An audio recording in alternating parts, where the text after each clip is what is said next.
আজ এই কালকে হাসিনা আসুক, 7 দিনের মধ্যে যদি বাংলাদেশ টনটনা না হয়, আমি বাংলাদেশে থাকবো না।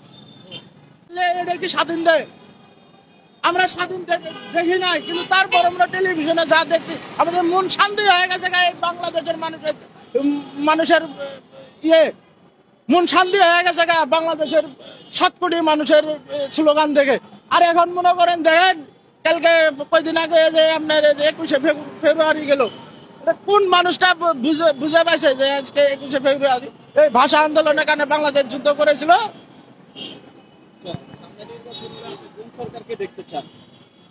বর্তমান তো মনে করেন আমরা যে পরিস্থিতির মধ্যে আছি, আমরা আগেই ভালো ছিলাম। তার কারণ আমরা সাধারণ মানুষ যারা আছি, বর্তমান মনে করেন আমরা এই 8-10 বছর যা কাম কাজ করেছি, আমরা খুব শান্তিভাবে আমাদের পরিবার নিয়ে চলেছি, রাস্তাঘাট দিয়ে ভালোভাবে। আওয়ামী লীগকে তো নিষিদ্ধ করছে, মনে করেন আমরা কোনো দিক দিয়ে শান্তি পাইতেছি না। আওয়ামী লীগকে তো নিষিদ্ধ করা হয়েছে, এখন সামনে নির্বাচন হলে আপনি কোন সরকারকে দেখতে? আওয়ামী লীগকে কারা নিষিদ্ধ করছে?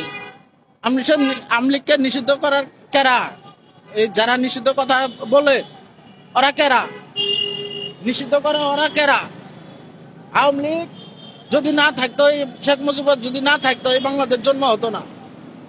মুজিবর যদি না থাকতো, শেখ মুজিবর যদি না হইতো, এই বাংলাদেশ জন্ম হতো না।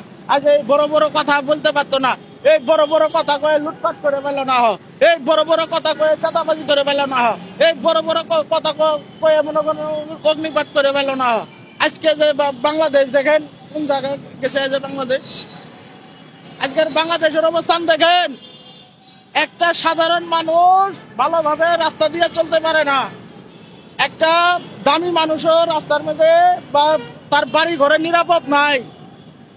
একটা মানুষ নিরাপদ নাই বর্তমান। তো রাস্তাঘাটে চুরি চিন্তা হয়েছে, ডাকাতি হয়েছে, ঘোড়ার মধ্যেও মনে করেন ডাকাতি শুরু হয়ে গেছে।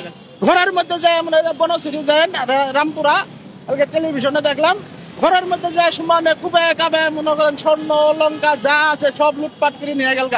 এটাই কি স্বাধীন দেয়? এই জন্যই আমরা স্বাধীন করেছি রে ভাই। কোন সরকার আসলে এই ধরনের কার্যকলাপ থাকবে না দেশে? দেখেন, আগে আমরা দেখেছি, আগে গেলে সব দিক দিয়ে নিয়ন্ত্রণ ছিল। একটা রাস্তাঘাটে মনে করেন আপনার কেউ যদি ব্যারিকেড করতো, 5 চামড়া তুলি ফেলেছে বাইরে নাই, আন্দোলনকারী করে খুঁজিও পায় নাই। একটা ডাকাত কোন, চোর কোন, সন্ত্রাসী কোন, কিচ্ছু ছিল না। সব মনে করেন জেলের মধ্যে বন্দী ছিল। মানুষ ঠান্ডাভাবে চলাফেরা করছে, কিন্তু এখন তো মনে করেন আপনার ওই সিস্টেমটা নাই। তাহলে কি মনে করেন যে আবারও আওয়ামী লীগ আসলে দেশে শান্তি থাকবে, দেশে আমরা সাধারণ মানুষ 100% গ্যারান্টি দিতে পারি যে আওয়ামী লীগ সরকার এলে দেশ শান্তিতে থাকবে।